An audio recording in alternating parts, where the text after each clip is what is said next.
Dear Tip, after a restless day, I was pulled to the familiar solace of the cafe, and there, draped in a green saree, sat a lady next to my usual seat, with her face turned away. And amidst my scattered belongings, I resumed reading, leaving this note on page 345. Do not slide down the rabbit hole. The way down is a breeze, but climbing back is a battle. Juliet imagined the words of Alan.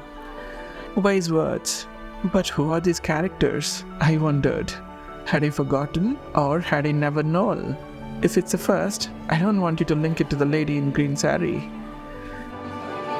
There's something alluring about unveiling a face, slowly and in fragments, as opposed to seeing it all at once. Much like watching a portrait come to life, where each stroke reveals more grace, fascinating eyes, and a smile that illuminates it all further. I do not remember which page I was on when the lady in the green turned to me and asked, "Can I borrow a pen, please?" That was when the veil lifted. By page 352, I had settled into my reading, but the lively conversations from the chairs adjacent distracted me. When the friend of the lady in green expressed the joy of their friendship, I couldn't help but ponder the fate of it. Would their bond endure, or fade like the morning mist? And then came Juliet's thoughts. Did she love him more because he was in Britain's war with Germany? Had she loved him less when he was whistling in the kitchen?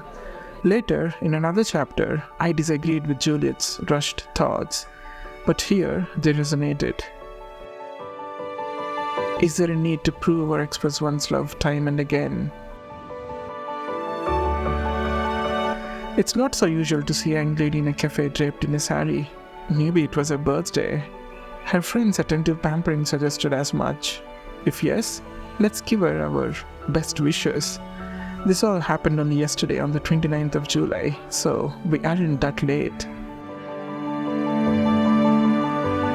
Moments later, the borrowed pen was returned, not by the lady in green, but by her friend, who smiled warmly.